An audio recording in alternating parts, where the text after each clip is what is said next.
کیا امام کا اقامت کے وقت مصلی پر موجود ہونا ضروری ہے؟ امام کا اقامت کے وقت مصلی پر موجود ہونا نہ ضروری ہے، نہ واجب ہے، نہ سنت ہے، کچھ بھی نہیں۔ نبی پاک صلی اللہ تعالیٰ علیہ وآلہ وسلم سے بہت سے طریقے ثابت ہیں، جن میں یہ بھی ہے کہ جب حی علی الصلاۃ حی علی الفلاح قد قامت الصلاۃ یہ کہا جاتا تو نبی پاک علیہ الصلاۃ والسلام اپنے حجرہ مبارکہ سے باہر تشریف لاتے، تو اس وقت صحابہ کرام دیکھ کے کھڑے ہو جاتے۔ یہ حضرت انس رضی اللہ تعالیٰ عنہ سے مروی ہے۔ تو لہٰذا کوئی یہ متعین طریقہ نہیں ہے کہ امام مصلی پر ہوگا تو اقامت کہی جائے گی۔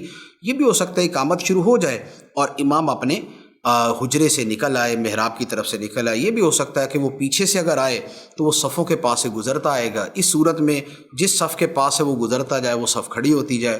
اگر وہ محراب کی طرف سے برآمد ہوگا تو اس کو دیکھ کے سارے پورے کھڑے ہو جائیں گے، اور اگر وہ پہلے سے موجود ہے تو اب ایسی صورت کے اندر پھر حی علی الفلاح پر کھڑا ہونا چاہیے۔ تو یہ پورا ایک طریقہ ہے، تو مصلی پر اس کا موجود ہونا بہرحال کوئی ضروری نہیں۔